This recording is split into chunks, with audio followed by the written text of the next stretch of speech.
السلام علیکم دوستو، میں ہوں آپ کا میزبان ذاکر جان۔ تو چلو ویڈیو کی طرف۔ اگر تو 10 برس تک بے روزگار رہے اور تیرے پاس کھانے کو کچھ بھی نہیں ہو تو پھر بھی تو علم سے منہ نہ موڑ۔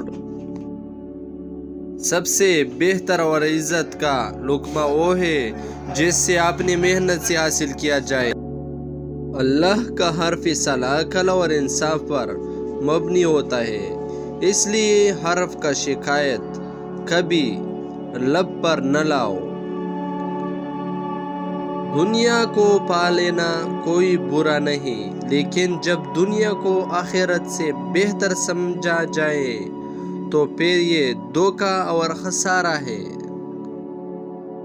جو محبت سے واقف نہیں وہ اللہ سے واقف نہیں۔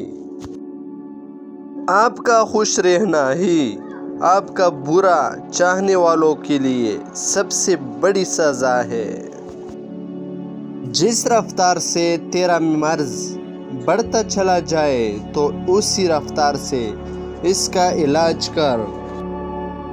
اللہ کی یاد میں آنسو بہانے والا کبھی جہالت کے گڑھے میں نہیں گرتا، اللہ اسے اپنے رحمت میں ڈھونپ لیتا ہے۔ ہر کام میں دوسروں کا سہارا ڈھونڈنا ایک بہت بڑی بے عزتی ہے۔ اگر تم اللہ سے رابطہ قائم نہیں کر سکتے تو کسی اللہ والے کے ساتھ صحبت میں بیٹھ جا، اللہ سے رابطہ قائم ہو جائے گا۔ جب دولت قریب آتی ہے تو دروازے پر تو سائل اور خواب میں دولت نظر آنا شروع ہو جاتا ہے۔ انسان کو آخرت کے اندر کامیاب ہونے کا صرف ایک ہی موقع ملتا ہے اور وہ زندگی ہے، اس کو برا کاموں میں ضائع مت کرنا۔ اگر چینل پہ نہیں ہو تو چینل سبسکرائب کرو، میرے اور ویڈیو بھی جلد آئے گی۔ آپ کا بہت شکریہ، تھینک یو سو مچ۔